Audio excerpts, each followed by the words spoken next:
নমস্কার বন্ধুরা, আশা করি সকলে ভালো আছেন।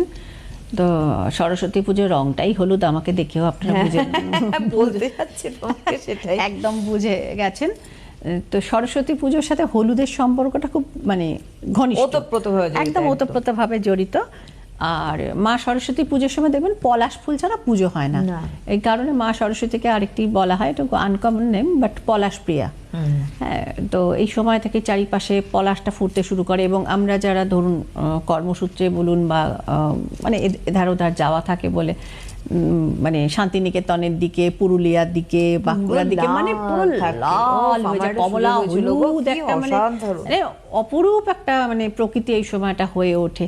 তো সেই পলাশ ফুল ছাড়া মাস, যদিও কলকাতা শহরে একটা কুঁড়ির মতো টাইপের একটা দিয়ে দেয়, হ্যাঁ মানে ওটা দেখে যে আদৌ ফুল মানে ওটা বোঝাই যায় না, অলমোস্ট প্রপার হওয়ার আগেই ও কুড়ি হয়ে বিক্রি হয়ে যায়, না কুড়িটা হয়ে ওরকম ভাবেই প্রিজার্ভ করে রেখে দেয়, হোয়াট এভার, কিন্তু ওই একটা টাচ একটা দিতেই হয়।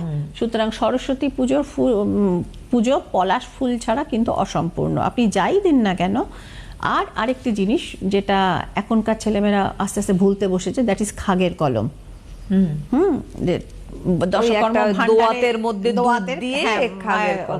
মাটির দোয়াত এবং তার মধ্যে দুধ থাকে এবং তার মধ্যে খাগের কলম, ওটা সাইজ মতো, ওই মাথাটা কিন্তু কাটিয়ে নিয়ে আসবেন দশকর্ম ভান্ডার থেকেই, এবং ওটি অবশ্যই মা সরস্বতী মানে পাশে আর কি। এবং অনেকেই জিজ্ঞেস করেন, দিদি এটা বাঁ দিকে বসাবো না ডান দিকে বসাবো?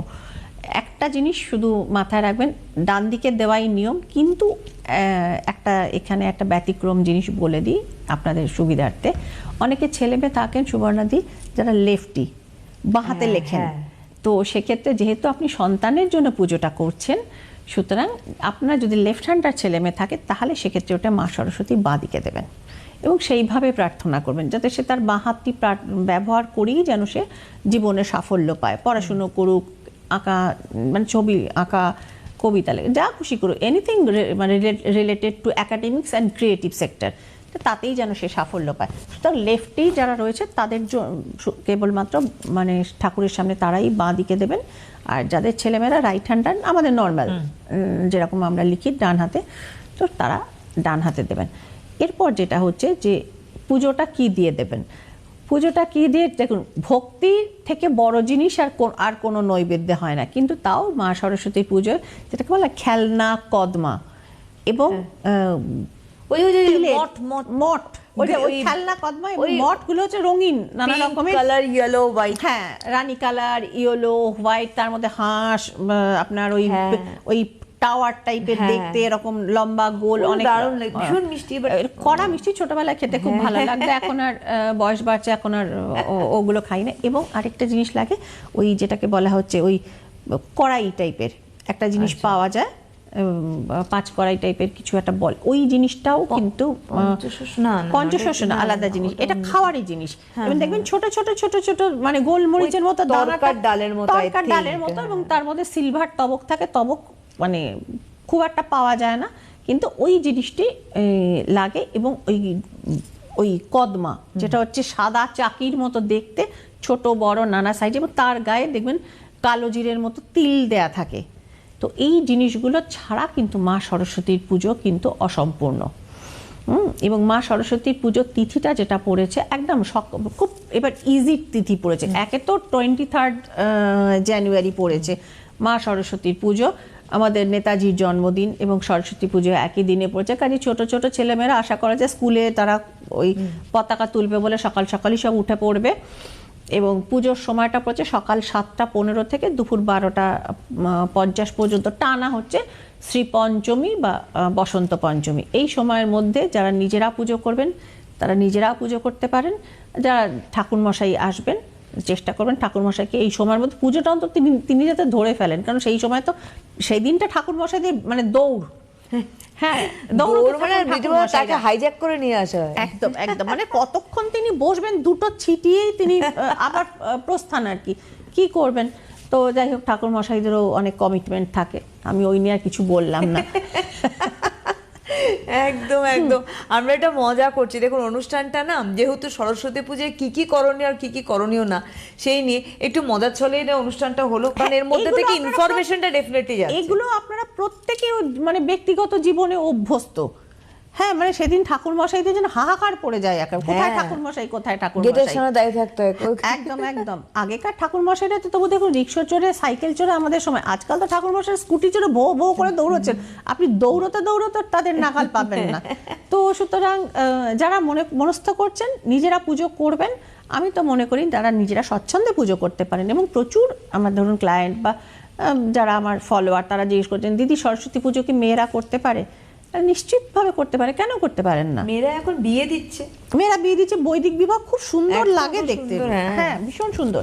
তো সুতরাং আমাদের বেদ উপনিষদের যুগেও তো গার্গী, মৈত্রী, অপালা, বিশ্বভারা এরা যারা বেদের সূক্ত যারা লিখেছেন তারা সরস্বতী পুজোয় তারা কেন বাদ থাকবেন? সুতরাং মহিলারা যারা মনে করছেন যে আমরা ভক্তিসহ পুজো করব বাগদেবীর, অবশ্য করতে পারেন। এবং আরেকটি জিনিসও বলবো, মানে প্রচলিত অনেকগুলো জিনিস ঠিক আমার চিন্তাধারার সাথে খাপ খায় না, তো সেটার কারণেই বলছি। অনেকে আমার এরকম অনেক ক্লায়েন্ট আছেন, আমি হয়তো জিজ্ঞেস করলাম যে সরস্বতী পুজো হচ্ছে তো বাড়িতে? না না শ্রীময়ী, এখন তো ছেলেমেয়েরা আর লেখাপড়া করে না, ওরা তো এখন আর সরস্বতী পুজো করার দরকার কি? তো এটা অনেকেই বলে। বেসিক্যালি এটা আপনারা বুঝতে পারছেন, অনেকে বলেন দেখুন মা সরস্বতীকে বাগদেবী বলা হয়, আমাদের যে কণ্ঠস্বর সেটা হচ্ছে মা সরস্বতীর দান বলে আমরা মনে করা হয়। তো সুতরাং আপনার কথা তো আপনি সারা জীবনই বলতে চান নিশ্চয়ই, সুতরাং সরস্বতী পুজোয় মা সরস্বতীর উদ্দেশ্যে একটা ফুল আমি মনে করি এটা দেওয়াটা উচিত।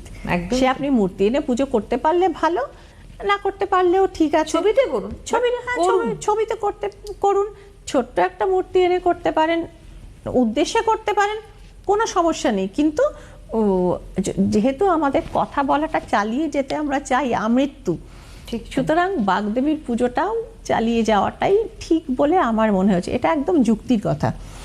তো আর কি লাগে, সরস্বতী কি করবেন? উপাচারের কথাই যখন হচ্ছে, খাগের কলম, তাতে মাটির দোয়াত, তার মধ্যে দুধ দিয়ে দেবেন, এবং দুধটা তো না, কাঁচা দুধ যেহেতু নেন দুধটা খারাপ হয়ে যায়, সেদিন সন্ধ্যের পর না হলেও পরের দিন সকালবেলা সানরাইজের পর ওই দুধটা নিয়ে, যেহেতু জমে যাওয়া দুধটা এবং খাগের দোয়াতটা আপনারা কিন্তু গাছতলাতে দিয়ে দেবেন।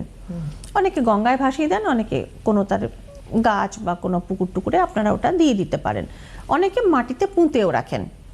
তো এই সবকটাই পন্থা রয়েছে, সেটা আপনারা করতে পারেন। মা সরস্বতীর সামনে আপনি ছেলেমেয়ের সবকটা বই আপনি দিলেন, যেটাতে সে উইক সেটাকে একটুখানি ওপর দিকে আপনি রাখতে পারেন যাতে ওনার ব্লেসিংটা ওটার ওপর বেশি পড়ে। হ্যাঁ, তো সুতরাং আমার মা সরস্বতীকে আমি মাধ্যমিকের আগে টেস্ট পেপার দিয়েছিলাম, আমার এখনো মনে আছে। হ্যাঁ, মানে এগুলো জীবনের সাথে জড়িত। তো দেখো কবে পাস আউট হয়ে গেছি, এখনো কুল খাই না, খাই না, নেভার, মানে আশপাশ দিয়ে গেলেও সরস্বতী পুজোর আগের দিন না বাবা সরস্বতী পুজো বলতো যে হ্যাঁ পরীক্ষা বিদ্যে চলে যাবে, সেই ভয়টা এখনো আমাদের ভেতরে। এটা ভালো, এটা এখনকার জেনারেশন বলে কি সে লজিক না, এটা সবসময় লজিক হয় না, বিশ্বাসটা বয়ে চলে, মানে ধমনীর মধ্যে দিয়ে এটা পরম্পরায় বিশ্বাসটা প্রবাহিত হয়ে চলে। তো সেটা, এবং ওই যে বললাম বসন্ত পঞ্চমী, বসন্তের আগমনের উৎসব, সুতরাং সকালবেলা যারা স্নান করবে অবশ্যই তেল হলুদের ছোঁয়াটা কিন্তু দিয়ে করা উচিত।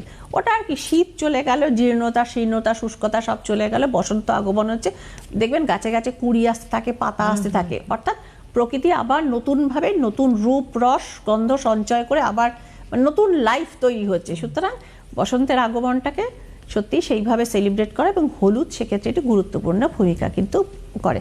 মা সরস্বতীর পায়ের কাছেও একটা গাঁট হলুদ দেবেন, এবং ছেলে মেয়ে বা আপনারা নিজেরাও যাদের বাড়িতে পুজো হচ্ছে সকালবেলা স্নান করে ওই একটু তেল হলুদ সহযোগে স্নানটা করবেন। আর স্নান তো নর্মালি করবেন, এটার মধ্যে বলার কিছু নেই। এরপরে ন্যাচারালি মেয়েরা লাল পাড় শাড়ি পরে করবেন, কি হলুদে লাল পাড় শাড়ি পরে করবেন, বা হলুদ বস্ত্র করে করবেন, এটা সম্পূর্ণ আপনাদের চয়েস, এটার মধ্যে নিয়েও বলার কিছু নেই। আর একটা যেটা হচ্ছে যে অনেকে যেসব কি খাবো শ্রীময়ী, মানে এটা মোস্ট ইম্পর্টেন্ট পোর্শন। ব্রাহ্মণের বাড়িতে মা সরস্বতীকে ভোগ দেয়া হয়, সেটা খিচুড়ি দেন, পোলাও দেন, যার যেরকম সামর্থ্য, এবং নিজেরাই তো করতে হয় ওটা। সুতরাং তারা রয়েছে। এবং অন্যান্য বাড়িতেও মা সরস্বতীকে ভোগ দেওয়া বা ফল মিষ্টি যা আপনারা দেবেন, নিজেরা কিন্তু মানে এটুকু বলবো যে পুষ্পাঞ্জলি পর্যন্ত একটু মানে যাদের শরীর খারাপ বয়স্ক তারা ওষুধ জল খাওয়ার জন্য চা বা এই জাতীয় কিছু লিকুইড জাতীয় খেতে পারেন। যারা পরীক্ষা দিচ্ছেন না, ওষুধপত্র চাপ নেই, তারা ওই পর্যন্ত একটু উপবাস থাকলেই ভালো হয়। কারণ মা সরস্বতী শুদ্ধতা পছন্দ করেন। তিনি যেহেতু একটা মানে ওই নিজেও একটু কৃচ্ছ সাধনের পক্ষপাতী বা নিজেও একটা শুদ্ধতা, একটা মেনটেনেন্স, যেটা ডিসিপ্লিন বলা হয় সোজা কথা, সেইটা তিনি রাখেন। সুতরাং মা সরস্বতী পূজাটা যেন তেন প্রকারণ ওই রকমভাবে না করাটাই ভালো। এবং দ্বার ঘট অবশ্যই দেবেন। দ্বার ঘট দিলে তাতে ছোট ডাব এবং আম পাতা, আম্রপল্লব যেটাকে বলে, সিঁদুরের টিপ দিয়ে আম্রপল্লব দিয়ে তাতে দুদিকে দুটো ডাব, যারা ফ্ল্যাটে থাকেন ওরকম ডাব দেওয়া সম্ভব না, অনেকেই আজকাল ওই ছোট ছোট তারা বিভিন্ন কিনতে পাওয়া যায় ডাব, এবং সেই রকম আপনারা দিয়ে তাতে আপনারা স্বস্তিক দিয়ে করুন। মা সরস্বতীর ঘট কিভাবে বসাবেন এটা পুরোহিত মশাই বলে দেবেন। এবং হর্তুকিটা অবশ্যই দিতে হয়, হর্তুকিটা সেক্ষেত্রে অবশ্যই কিন্তু দিতে হয়। এবং নিরামিষ আহার তো অবশ্যই, যাদের বাড়িতে অনেক সময় থাকে মানে কিছু পূর্ববঙ্গীয় কালচার রয়েছে জোড়া ইলিশের সিস্টেম, যাদের নিয়ম আছে তারাই করবেন। যেমন পশ্চিমবঙ্গীদের আছে গোটা সেদ্ধ, এটা যার যার পারিবারিক প্রথা মিলে অনুযায়ী তারা করবেন, সেখানে শ্রীময়ী কিছু বলবার নেই। শুধু ওই ডিসিপ্লিনটুকু একটুখানি বজায় রাখবেন। আর কুল ভক্ষণ যেটা নিয়ে আমাদের এইমাত্র কথা হচ্ছিল, সরস্বতী পুজোর আগে কুল খেতে বারণ করা হয়, কারণ মা সরস্বতীর প্রিয় ফল হচ্ছে কুল। একদম। পুজোর পর যত ইচ্ছে খান না, পুজোর এই তো এসে গেল, হ্যাঁ আর কটা দিন, আর তো কটা দিনের অপেক্ষা। আমাদের ছোটবেলার মতো এখন সেই পাড়ায় পাড়ায় কুল গাছও নেই, আর কুল গাছের পেছনে ছেলে মেয়ের দলও নেই। এগুলো সব সত্যি তেমন ওদের অতীত হয়ে গেছে, অতীত হয়ে যেতে শুরু করেছে। কুল পড়ছে, দুটো পেছনে লুকিয়ে আছে, হ্যাঁ বাড়ি থেকে কেউ একটা ডাকলো, এই কেড়ে তার দুধদার করে ছুটলো, ওই সমস্ত জিনিস, হ্যাঁ নস্টালজিয়া হতে শুরু। কাটা ফুটে লেগে মানে কোথায় গেছিলি, সে ছেলে মেয়ে বলছে না কোথায় গেছিল, কুল পাড়তে মা ঠিক ধরে ফেলেন সন্ধ্যাবেলা হাতের এখান থেকে এতখানি মানে কুলের কাটা। ওই সময়টা আমরা এনজয় করেছি, এটা ঠিক কথা, আমরা এনজয় করেছি। এবং এটাও ঠিক কথা, দেখো যে তুমি যেমন বললে যে মা সরস্বতী মানে বাগ দেবী বলা হচ্ছে, এবং আরেকটি কথা হচ্ছে মা সরস্বতী আমাদের জিহ্বায়ও তার অবস্থান রয়েছে। বলে না মা সরস্বতী ওনার জিভে অবস্থান করুন। তুমি খারাপ কথা তুমি বলবে মানে তুমি ভেবেচিন্তে বলো, তোমার একটা জিভ থেকে কথা খসে যাওয়া মানে হচ্ছে সেটা মা সরস্বতী বেরিয়ে গেল, জীবনে কখনো ফেরত আসবে না। একদমই তাই। তো মানে একটা ছোট্ট উদাহরণ, এই যে ধরুন আমরা যে মহালয়া শুনি, বীরেন্দ্র কৃষ্ণ ভদ্রের মহালয়া, মানে আমরা মনে তো করি মানে বাঙালি আপামর বাঙালি বিশ্বাস করেন, ওনার মধ্যে নিশ্চয়ই সেই সময় মা সরস্বতী ভর করেছেন, নাহলে ওইভাবে একটা মানুষ মানে কবে উনি নিজেও চলে গেছেন, হ্যাঁ এখনো রয়ে গেছে, এখনো রয়ে গেছে। এবং মানে অপামর বাঙালি শুধু মানে কলকাতার বাঙালি না, মানে ক্যালিফোর্নিয়ার বাঙালিও কিন্তু সেই সময় অন করেন। তো সুতরাং এই যে জিনিসটা মানে তার কণ্ঠে সরস্বতী বোধহয় অবস্থান করেছিলেন, তো না হলে এইরকম মানে সেই বলে না কালজয়ী হয়ে গেছে ব্যাপারটা, একদমই এরকম হয় না। এটা মা সরস্বতী ব্লেসিংটা সত্যি। এবং ন্যাচারালি যারা ধরুন গান করেন, অনেক মানে এই বইয়ের কথাই বলছিলাম, তো ধরুন অনেকে যারা গান বাজনা করেন, মা সরস্বতীর পাশে তারা তানপুরা, তবলা, মা সরস্বতী তো সঙ্গীতেরও মানে বিদ্যার অধিষ্ঠাত্রী দেবী, যত রকম বিদ্যা আছে তিনি সবকটি কিন্তু তার নিয়ন্ত্রণে, তার আন্ডারে, তার কন্ট্রোলে। তো সুতরাং সেক্ষেত্রেও দুরকম আছেন। একদল মনে করেন সুবর্ণাদি মানে সঙ্গীত মহল দুভাগে বিভক্ত, যে আমরা ওই দুটো দিন আমরা একদম মা সরস্বতী পায়ে আমাদের বাদ্যযন্ত্র বা আমাদের গানের বই খাতা সব অর্পণ করে দিলাম, আমরা করলাম না। দ্বিতীয় শ্রেণী রয়েছেন যারা হচ্ছেন কি মনে করেন যে মানে মাকে তুষ্ট করবার, উনি তো আমাদের ব্লেসিংটা দিয়েছেন, এই দুদিন আমরা মানে ধরুন গান অনুষ্ঠান মঞ্চানুষ্ঠান ভীষণভাবে করবো, তার মধ্যে দিয়ে আমরা মাকে আমাদের শ্রদ্ধা জানাবো। তো যার যেটা ভক্তি বিশ্বাস সহযোগে করবেন তিনি সেটাই করতে পারেন। আমি ব্যক্তিগতভাবে বলতে পারি আমার ট্যারো কার্ড একটি বিদ্যে, মানে তুমি কি তোমার ট্যারো কার্ড রাখো? আমি আমার ট্যারো কার্ড রাখি। বাহ, আমি আমার ট্যারো কার্ড, এটা তোমার বিদ্যা? এটা আমার বিদ্যা, আমার ট্যারো কার্ড, আমার ওরাকেল কার্ড। আগে যখন ধরুন পড়াশোনা যখন করতাম তখন অনার্সের বই খাতা পেপার 3 দিনের জন্য ভাই তো পেন একদম টেন তুমি যা রাখো। থাকতো সব মায়ের পায়ে তুমি দিয়ে রাখো, রেখে দাও। এবার বাকিটা তুমি দেখে নাও। মানে অ্যাকচুয়ালি মা সরস্বতীর আগের দিন বিনায়ক চতুর্থী, যেটা আমি বহুদিন ধরে করি, আর ওই একদম গণেশজির পা আর মা সরস্বতী মোটামুটি পাশাপাশি অবস্থান পাশাপাশি আমার বাড়িতে। তো সুতরাং গণেশজির পা থেকে শুরু করে মা সরস্বতী, মানে ওই পর্যন্ত একটা মানে ছোটখাটো প্ল্যাটফর্ম হয়ে যেত। বই, খাতা, ট্যারো কার্ড, ওরাকেল কার্ড, তার লিটারেচার সবকিছু মিলে 3 দিনের জন্য রইলো। তারপর সেটা হ্যাঁ, এবার তোলা কিছু হতো। কিছু